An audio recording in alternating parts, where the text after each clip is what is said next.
to go through, all focusing on getting a good diaphragmatic or 360 breath and connecting with our pelvic floor. So we're going to be working on lengthening the pelvic floor on our inhale and contracting and lifting the pelvic floor on our exhale. So we're coordinating everything here. So I have a chair, some pillows for one of the exercises. We're going to need to prop your hips up, so grab a couple pillows close by.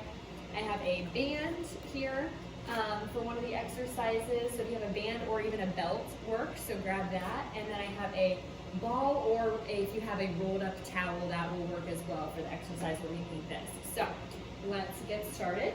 We're going to spend some time doing some diaphragmatic 360 breathing here. This can be practiced in many positions, so if you want to practice this standing, on your side, just on your back with your knees bent on the floor, that's fine too. I'm going to do the 90-90 supported position, so I have my feet elevated up on this chair in this 90-90 position. Okay, but it can be practiced in any position, so feel free to do another position as well here. So again, we're just going to breathe here. Let's shoot for 6 to 8 breaths. Long, slow inhale through your nose, expand your rib cage. Side ribs should move out to the side, belly fills with air, back expands down into the floor, pelvic floor lengthens and relaxes. On your exhale, gently let your rib cage come back in, pelvic floor returns to its resting position, okay? If you want to make this a little bit more active, you can try to squeeze and lift the pelvic floor up and in on your exhale and draw in your lower abdomen by pulling your hip bones together. Okay, 6 to 8 breaths here. Inhale through your nose. Rib cage expands. Exhale. Pelvic floor comes back up. My rib cage comes back down. I can make it more active by lifting the pelvic floor and feeling my lower abs draw in. Inhale through my nose.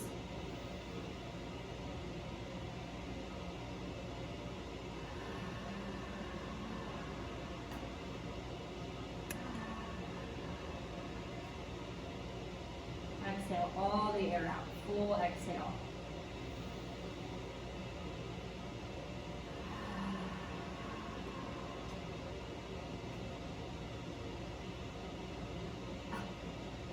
A little cough at the end can give you a telltale sign that you have exhaled all the air out, okay? So if you're not feeling that you're getting all the air out, make sure you exhale until you cough a little bit. That'll show you.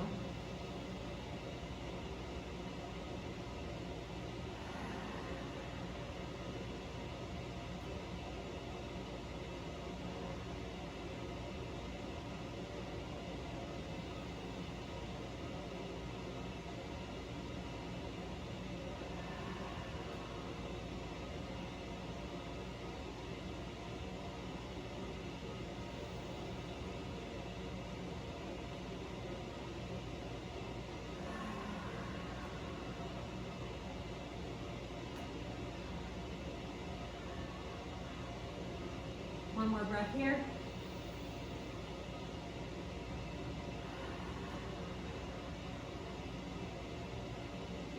Okay, next up we are going to elevate our hips. So grab a couple pillows that you have close by.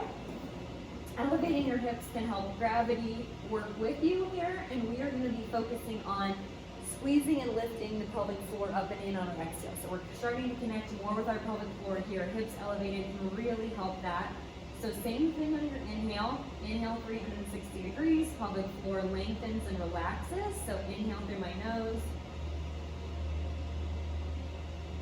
Feel that pelvic floor gently descend, lengthen. On your exhale, squeeze and lift the pelvic floor up and in, inside your pelvis.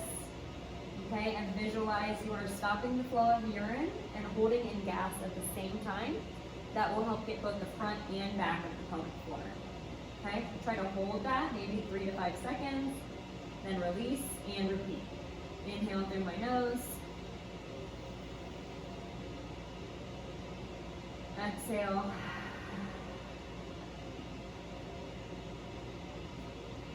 Squeeze and lift.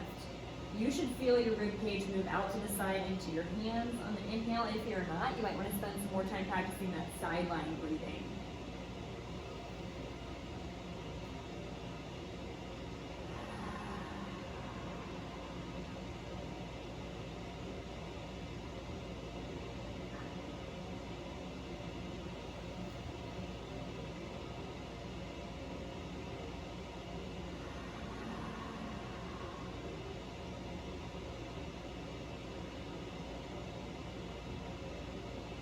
few more breaths here.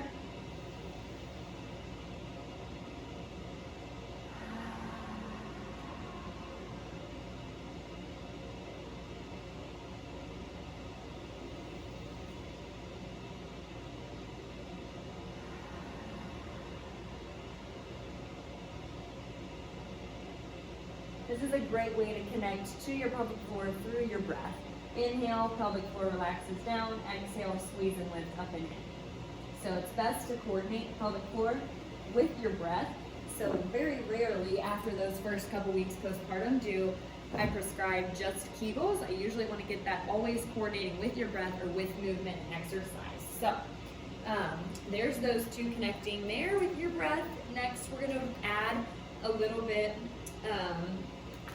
of feedback for our rib cage. Okay, so if you didn't feel your ribs moving out to the side, this will help. So grab a band, place it around your rib cage. This is where even a belt would work at home.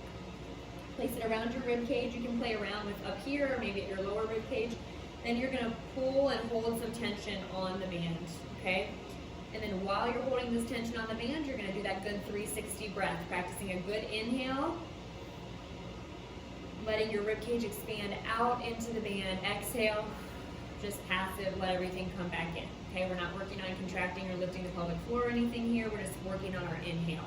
So good inhale. Belly expands, rib cage moves out to the side, back body expands, pelvic floor relaxes. Exhale, come back in. Inhale.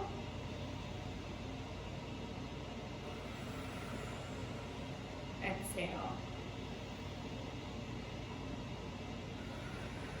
So if you had a hard time feeling your rib cage move, this is a great one to practice daily if you can, just to give you some feedback.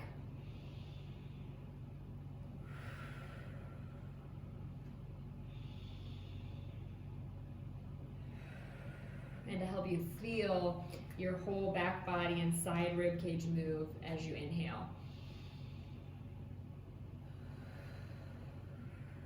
Couple more breaths.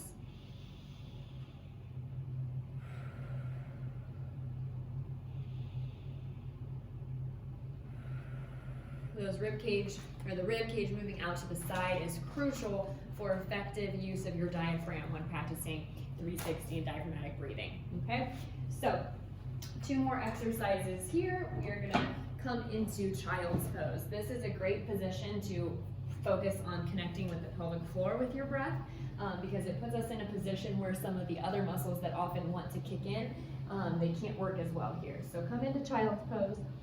On your inhale, send your breath into your rib cage and down into the pelvis. Visualize your sit bones moving further apart. Okay, so as your pelvic floor lengthens and relaxes, they should actually move slightly apart. Okay, then on your exhale, you're visualizing squeezing and lifting the pelvic floor muscles up and in inside your pelvis. So remember those 4 bony landmarks, your sit bone, your pubic bone, and your tailbone. Try to bring those 4 points together by squeezing and lifting up and in. Okay, so again, we're coordinating with our breath here. Inhale through your nose. Feel the pelvic floor relax and lengthen. Exhale, squeeze and lift up and in. Inhale through your nose. Exhale, squeeze and lift up and in. You can also come more into like this with your butt up a little bit. That might help you feel things differently. Inhale through your nose. Exhale, squeeze and lift up and in.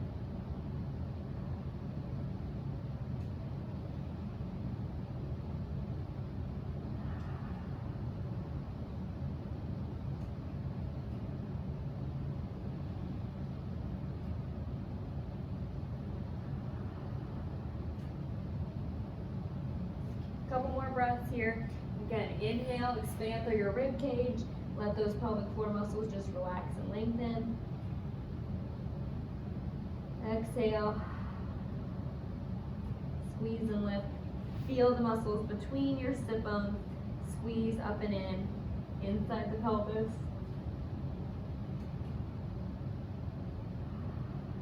You You can work up to holding here. Start with maybe just a couple seconds, then work up to maybe 5 seconds, then 10-second holds on your exhale. And then just keep breathing through this as you hold.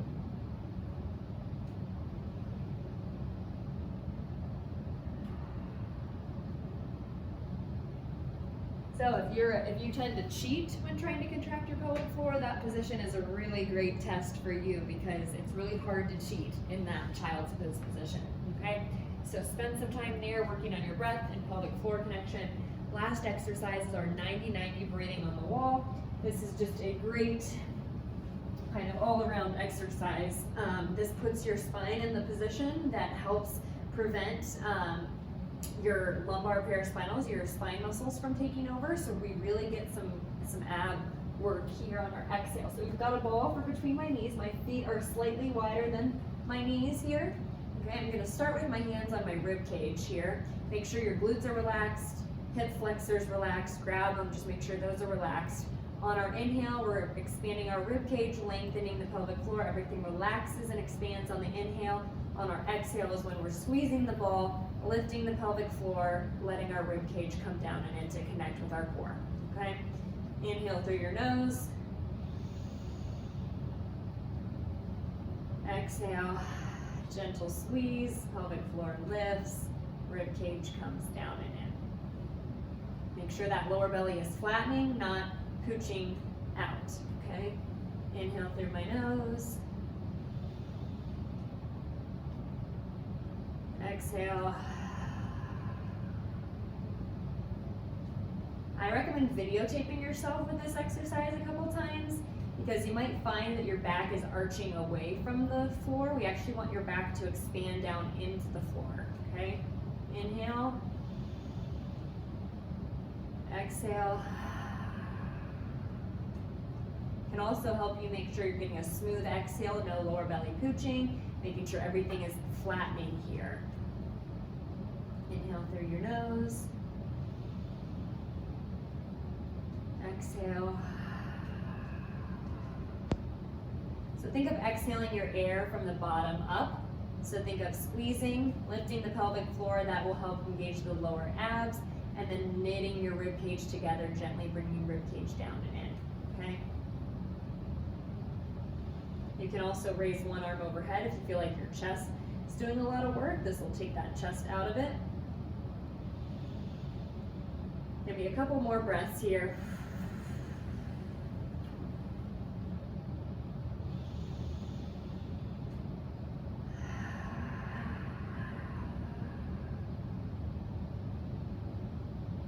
And switch sides if you're doing that, lifting one arm.